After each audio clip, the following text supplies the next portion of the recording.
l'argent. Chaque était déjà parti à Twente. Quand elle a connu, chaque était déjà parti à Twente, il était revenu. Sa première go de galère s'appelait Emmanuela. C'est Emmanuela on a connu à l'aéroport quand chaque partait pour la première fois. C'est pas mal. On va rentrer. On va rentrer. C'est ce qu'elle veut. On va rentrer. C'est quoi? Faisons ça là, c'est tout. On a trop pris sur nous. Laissons les détails. On a trop pris. Non, on va pas laisser les détails. C'est vrai. On va aller à la voiture avec nous sur Emmanuela, elle veut nous mettre la honte. C'est bon, c'est bon. Elle veut nous mettre la honte.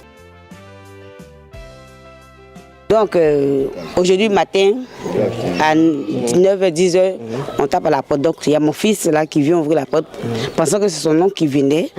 Et c'est comme ça, Lucie rentre avec des gens, comme quoi il est venu avec des papiers pour l'expulsion. Et c'est comme ça que les jeunes avec qui il est venu ont fait sortir les affaires. Des vagabonds, je ne sais pas. Parce qu'ils ne sont pas des corps habillés. Donc après, ils envoient les ferronniers pour venir changer carrément les serrures de la maison. Donc ils nous demandent de sortir. Donc nous, on dit on ne peut pas sortir tant que notre avocat n'est pas là. Donc raison pour laquelle nous sommes encore dans la maison. Donc ils nous ont fait venir un vigile avec une dame que voici là-bas. Ils nous empêchent même de toucher, parce que moi je ne me sens pas bien déjà, je vais prendre mes médicaments. Ils nous empêchent de toucher même les affaires. Ah d'accord. Ils nous empêchent même de toucher les affaires. Donc j'ai mes médicaments à prendre, mais je ne peux pas parce qu'ils m'empêchent.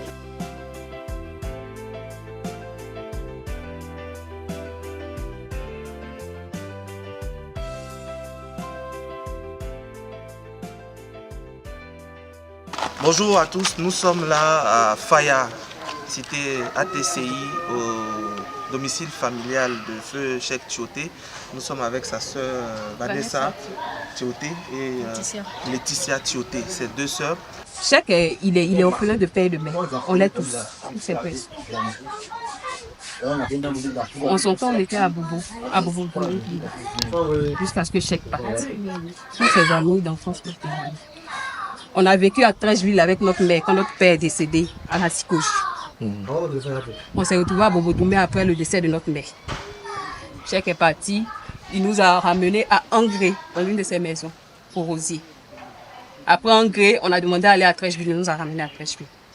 Après Trècheville, on a encore demandé à partir, c'est là qu'on s'est retrouvés à Angré au café 8. Et de là, c'est là qu'il a, ici, il avait des locataires, ça faisait partie de l'une de ses maisons. Et il a arrangé, si vous rentrez, vous allez voir derrière. Normalement, les cours d'ATCI, c'est que des villas. Mais derrière, il a fait une chambre-salon pour notre tante et un studio pour nos cousins. Et il a dit que c'est la maison de la famille. C'est comme ça que nous avons aménagé dans cette maison. Il ne nous a pas ramassé dehors pour venir nous mettre dans l'une de ces maisons. On était ici, on est rentré ici en juin 2016. Quand il est décédé, le soir même, quand je suis arrivée chez lui, je me rappelle très bien, la maman de sa veuve a dit « Ah, Cheikh est décédé, parce qu'on a déménagé ici en juin 2016, Cheikh est décédé en juin 2017. Que c'est comme si Cheikh a senti la chose, parce qu'à Anglais, l'avant-dernière maison, on était dans une location. C'est comme s'il a senti la chose, il a voulu vous mettre, vous sécuriser dans l'une de ces maisons avant de partir. Que ça, la soeur, madame même sait que c'est votre maison. Elle ne peut pas toucher à la maison. Madame, c'est la femme. C'est la femme. C'est la veuve. Et après, quand on a fini les obsèques et tout, elle nous a dit, elle sait que la maison, c'est Cheikh qui nous l'a donnée. Et comme bon africain, il n'a pas eu le temps de faire les papiers et tout. Elle allait nous remettre les papiers de la maison. C'est comme ça qu'on est resté dans l'attente. En septembre, on apprend qu'elle est partie en Angleterre avec les enfants. Septembre de quelle année? Septembre 2022. 2020. En février 2023, elle appelle février 2023. Elle recontacte l'un de mes frères qui est en France qui lui dit que nous, on doit partir de la maison. En février 2023. Parce qu'elle a vendu. Non, au départ, elle nous a pas dit qu'elle a vendu la maison. Parce que quand elle a commencé à vendre ses biens, mon frère lui a demandé, vu qu'on a appris qu'elle vendait ses maisons.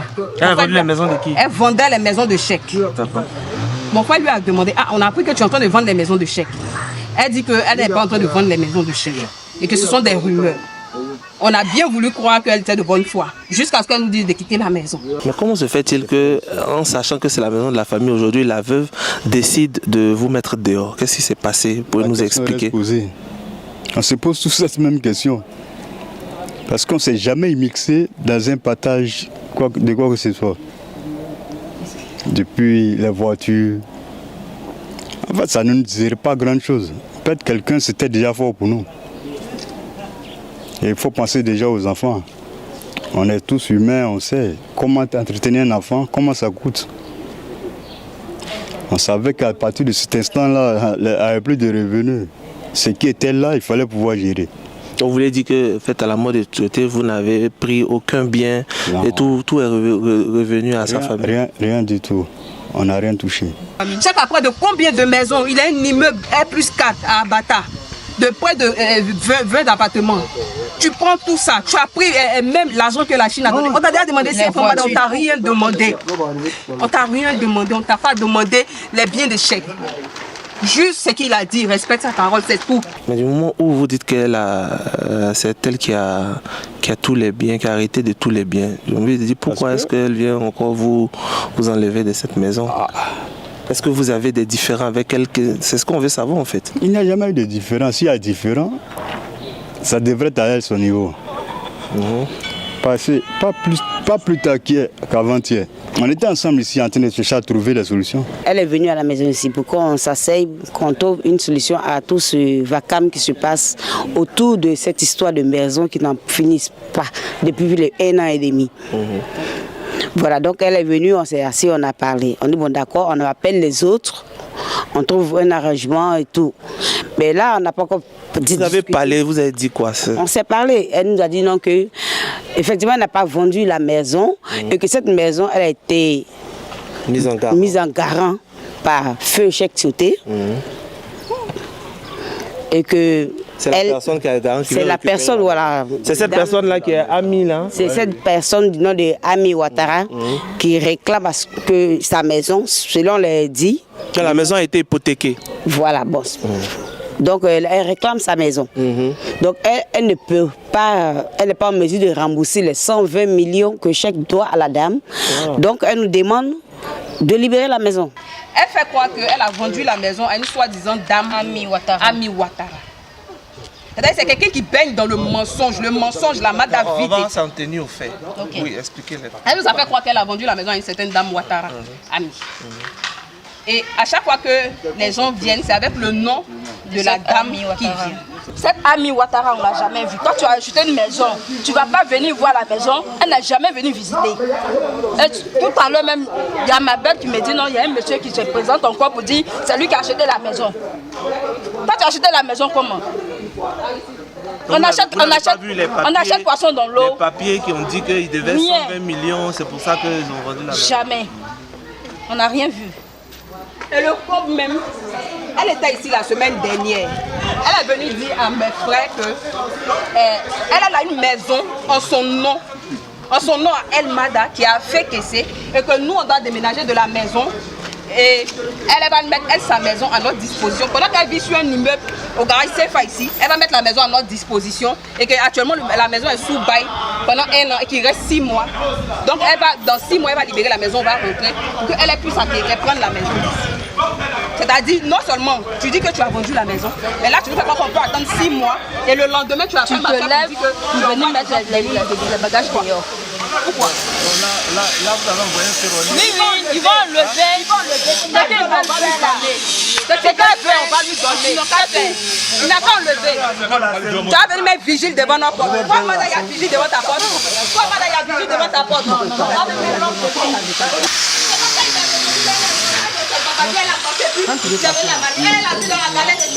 On a trop pris sur nous. Laissons les détails. On a trop pris. Non, on ne va pas laisser les détails. C'est vrai. On va laisser les détails. Elle veut nous mettre la honte. C'est bon, c'est bon. Elle veut nous mettre la honte. Ça finit, on a fini. Voilà. Les gars, allez déposer. Comme c'est vous d'opposer à la justice. Pas la justice. On ne s'oppose pas à la justice. Ils ne sont pas normal. On a rendez-vous le 9 au tribunal. Elle est venue ici avant-hier. Mon frère a reçu la convocation. Elle a reçu la convocation. Elle a lu la convocation, elle a déposé. Et elle est partie, c'est là qu'elle a appelé pour dire qu'eux, ils arrivent aujourd'hui pour nous déguerpir. Allô, Carole. Donc elle est consciente qu'on est en justice sur quelque chose qui n'est pas encore, fini, qui n'est pas comme ça. que le juge n'a pas encore décidé. On ne peut pas faire appel dans le coup d'appel et toi derrière tu viens déguerpir. La Carole t'a posé au grand frère, pose la question. C'est quel document lui ont présenté pour qu'on puisse venir nous déguerpir? Demande-lui la cause. Quand ils sont venus changer les séries. Voilà, quel document il a vu pour qu'on lui pose la question? Pourquoi elle a dit la même chose? Vous allez savoir, quel document il a vu. C'est quel rapport? C'est un non-lieu. Il n'y a pas une décision.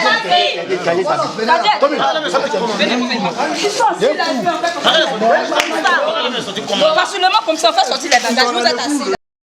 La mort a frappé le football ivoirien. Cheikh Ismaël Tioté est décédé en Chine ce lundi. Alors qu'il s'entraînait avec son club, l'international ivoirien s'est effondré, victime d'un malaise. Transporté à l'hôpital, son décès a été constaté, victime d'un arrêt cardiaque. Âgé seulement de 30 ans, Cheikh Ismaël Tioté avait rejoint en février dernier le club chinois de Beijing BG, un club de 2e division. Le milieu défensif se singularise par son acharnement au travail et sa promptitude à répondre présent lors des duels.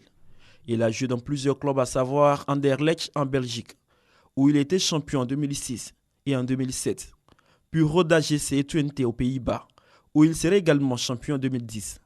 À la suite de ce titre hollandais, il regagne le club de Newcastle en Angleterre pour 7 saisons. Avec les éléphants, Cheikh Ismaël Tioté aurait honoré 37 rendez-vous, une équipe ivoirienne avec laquelle il a remporté la CAN 2015. Adieu les champions d'Afrique, adieu Tioté. Sa vie a basculé ce jour-là. Ce 5 juin 2017, Mada Bidei Tioté perd son époux. La Côte d'Ivoire perd l'un de ses meilleurs footballeurs, Cheikh Ismaël Tioté.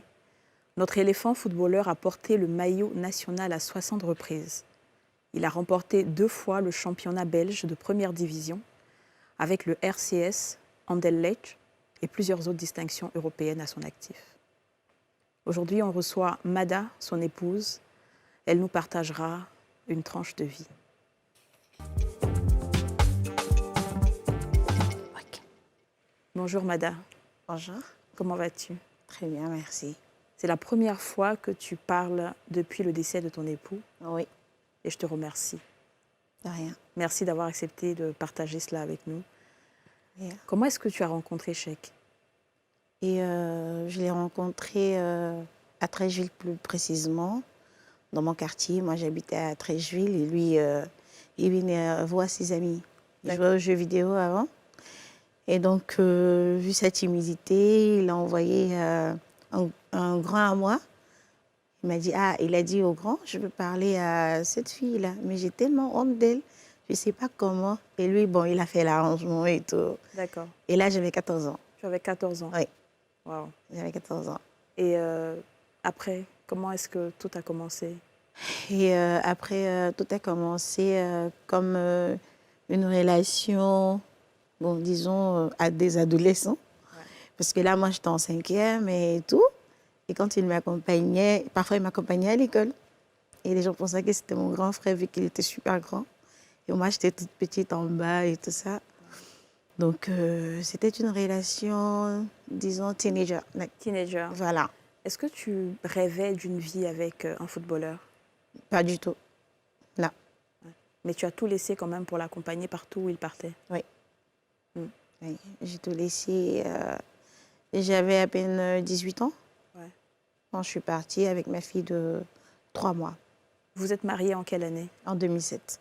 Donc, juste avant son décès, ça faisait combien d'années de mariage? Disons 9 ans, si je ne me trompe pas. Ouais.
9 ans. Et c'est comment la vie avec un footballeur?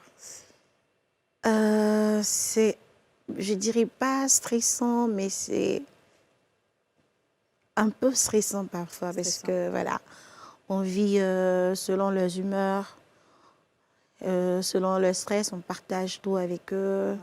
C'est pas le bling bling qu'on voit dehors. Ils ont leur. On vous voit là, tout heureux. Ouais. Ça c'était où? Ça c'était en Angleterre. Là on allait dîner. Ok. Ouais. On allait dîner. Et ensuite il y a eu ce 5 juin. Oui.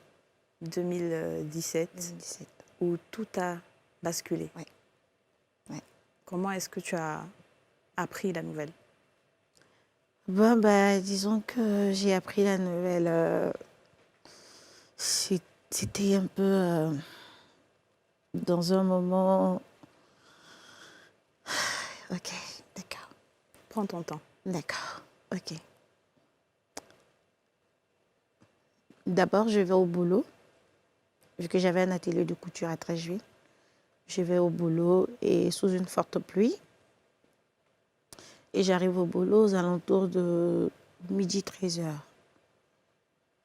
Et là, je crois que tout le monde était déjà au courant, sauf moi. Et après, quelqu'un qui m'appelle, un de ses amis, Samba, il m'appelle, il me dit « Est-ce que tu peux venir à la maison ?» Je lui dis « Mais qu'est-ce qui se passe? Tu sais que je suis enceinte. » Tu étais enceinte? Voilà, j'étais enceinte de 8 mois et demi. Voilà, je devais accoucher dans 3 semaines. J'ai dit, mais dis-moi ce qui se passe. Est-ce que les enfants vont bien? Parce que j'ai laissé les enfants à la maison. Il m'a dit, les enfants vont très bien, mais il faut que tu rentres à la maison. J'ai dit, d'accord, mais là, il pleut. Vu que j'avais un chauffeur, le chauffeur, il savait. Moi, je ne savais pas. Et vu que moi, j'étais assise derrière, la pluie était tellement forte ce jour-là qu'on arrivait à peine à voir la route et tout ça. Donc, je me disais, vu qu'il aimait me faire des surprises parfois, il vient sans prévenir. Il m'avait dit qu'il allait venir me voir quand même. Il m'a dit, je vais venir te voir, tu vas voir. J'ai dit, je t'attends. Et moi, pour moi, c'était ça.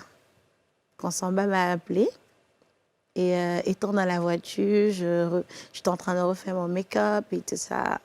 Parce que pour moi, c'est... Il était là, il t'attendait. Voilà, c'est lui qui est arrivé, comme il aime bien me faire des surprises, parce que je l'ai appelé de toutes les journées, ça sonnait dans le vide. J'ai laissé des messages et tout ça. Donc pour moi, c'était une surprise qu'il me faisait et tout ça. Je suis arrivée à la maison, j'ai vu mes sœurs, ma mère et son oncle. Et là, quand je rentre dans le garage, il y a mon chauffeur qui récupère mon sac et mes 2 téléphones. J'ai dit, mais qu'est-ce qui se passe? Non, vas-y, va t'asseoir dans le salon et tout ça. Ils n'arrivaient pas à me donner l'information et tout ça. Et donc, je leur demande, je leur dis, qu'est-ce qui est arrivé? D'abord, on me dit qu'il est blessé. Mais il est blessé, pourquoi je ne peux pas lui parler? Et là, moi, je continue à lui laisser des messages et tout ça. Je lui ai laissé les messages, comme j'ai tendance à lui dire, ta grosse tête, si tu ne m'appelles pas, je me fâchais avec toi. Et tout. Je lui ai laissé plein de messages dans la voiture et tout.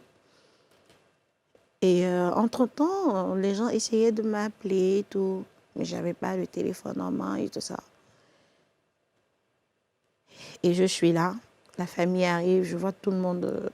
Je vois la maison se remplit, je ne comprends rien. Mais j'étais loin, très, très, très loin de m'imaginer ce drame-là. Ouais. C'était vraiment l'inimaginable, au fait. Ouais. Et dès que je vois l'imam qui rentre, je suis assise dans le canapé avec ma mère et ma soeur. L'imam, dès que l'imam y commence, tout de suite, je comprends. Ouais. Tout de suite, je comprends. Il fallait l'imam pour que tu comprennes. Voilà. Tu n'as rien dit. Quand je vois l'imam, je dis... l'imam commence à me booster côté foi, pour que je prenne tout avec la foi. Et là, je ne me rendais pas compte. jusqu'à ce que ma mère m'enlève mes boucles d'oreilles. Et ce moment-là, je me suis rendu compte que vraiment, il s'est passé quelque chose. Ouais. Tu étais veuve en ce moment-là. Là, je deviens une veuve. Je dit, mais c'est pas possible. J'ai parlé avec mon mari. Ouais. Il allait très bien. Il allait manger quand je parlais avec lui. Il allait prendre son... Et là, il avait l'habitude de me réveiller à 5 h du matin pour me dire qu'il est l'heure de faire la prière. Il faut que tu te réveilles. Et une fois, je lui ai dit, si tu n'arrêtes pas, tu vas me donner une crise cardiaque parce que le téléphone, il sonne fort. Il dit, ah, tu aimes trop dormir, vas-y. Et tout. Et quand tu apprends que finalement, voilà, tu es veuve, qu'est-ce que tu fais sur le champ après que les imams te parlent?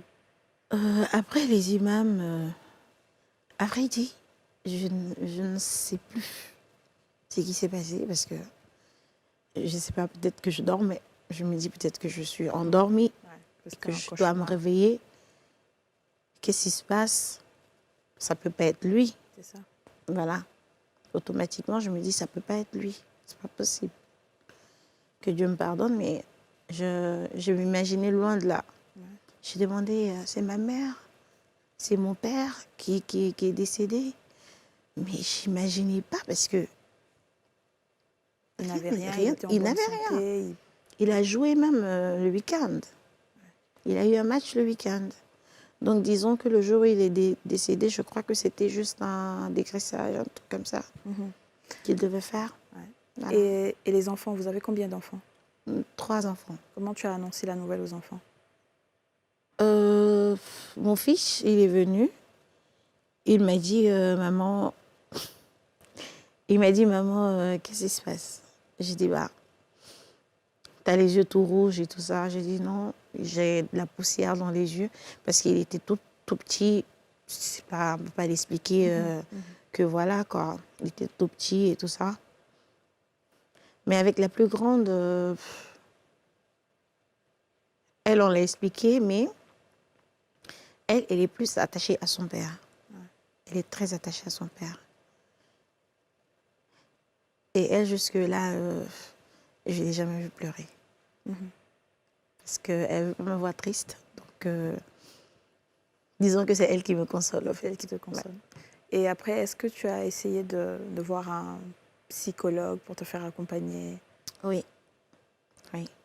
Je me fais suivre par Dr Bonny, qui est vraiment un psychologue très bien. Et j'ai eu un accompagnement de Maître Sangaré, qui a vraiment été un mentor pour moi, qui m'a accompagnée dans toute dans ce processus. Voilà, toute cette tragédie, parce que c'était brusque. C'était brusque. Oui. Est-ce que ça t'a laissé des séquelles? Est-ce que tu as eu des dépressions? Est-ce qu'aujourd'hui...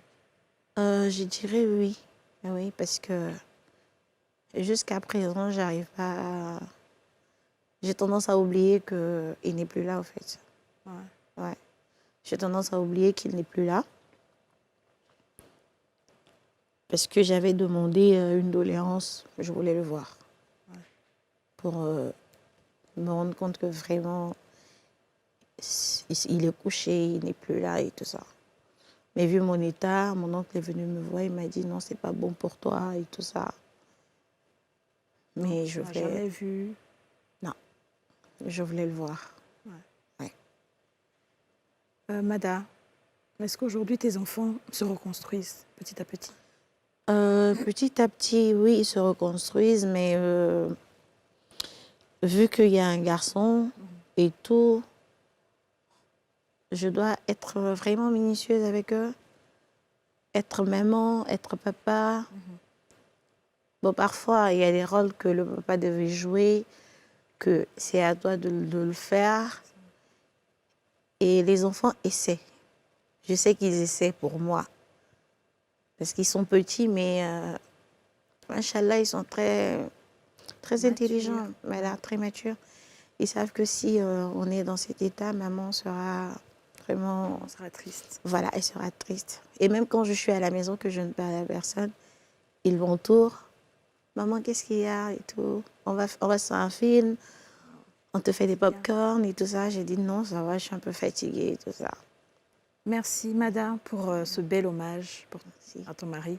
Comment tu te sens après avoir parlé avec moi? Disons que je me sens un peu libérée quand même. Un peu libérée quand même parce que si mon témoignage peut